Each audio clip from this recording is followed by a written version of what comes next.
If I had $650 million a year to give away, I asked myself, what would I do with it?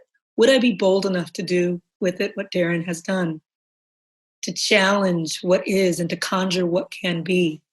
Through his work at the Ford Foundation, he has stepped into a role and said, I'm going to do this, but make it radical.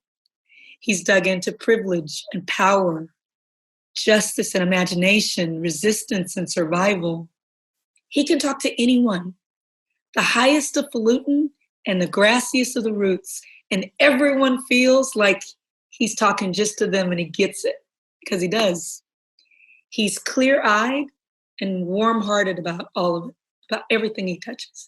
He's a path maker. He helps us make a path. He helps us think about the paths that we're on, define them and clarify them in the most beautiful and dynamic ways. And not just with the money, but with his vision and with his heart. He makes me want to be braver. And I'm so pleased and privileged to be able to congratulate him tonight. The great genius, Darren Walker. Congratulations on the Wall Street Journal 2020 Philanthropy Innovator of the Year Award. Can't wait to see you again. It's no longer enough to give back. The work of philanthropy is not just charity and generosity, but it must also be dignity and justice. And justice leads us not to what can I give back? It leads us to the question, what am I willing to give up? I'm Darren Walker, president of the Ford Foundation. I consider myself the luckiest guy in the world because my vocation, the thing that I do every day, is my avocation, the thing that I'm most passionate about, the arts, social justice, reducing inequality in the world, strengthening democracy, building bridges between peoples and nations. I am in my office at the Ford Foundation headquarters in New York City at the center of this horrific pandemic.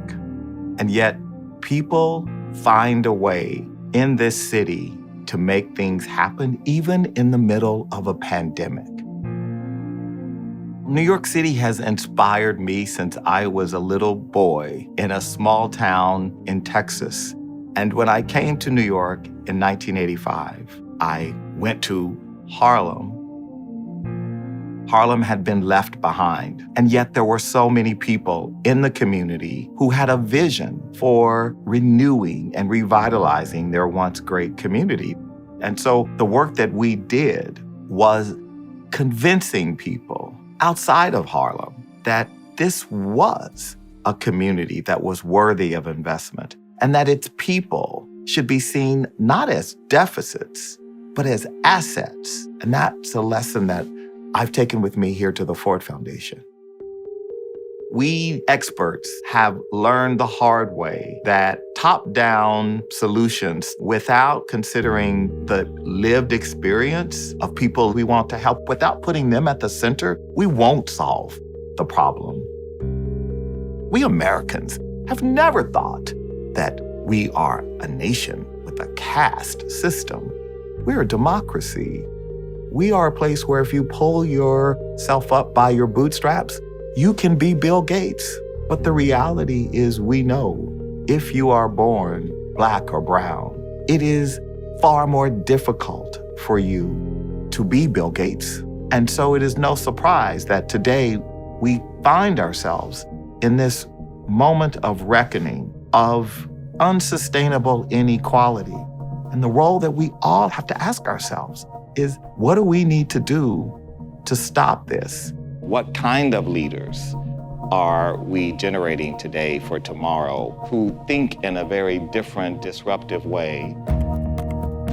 I am not interested in being labeled an innovator, but to be a change maker. And that people like me who are privileged should be thinking about how do we use that privilege for advancing and broadening the circle for justice and inclusion so that everyone in our society can participate in the American dream.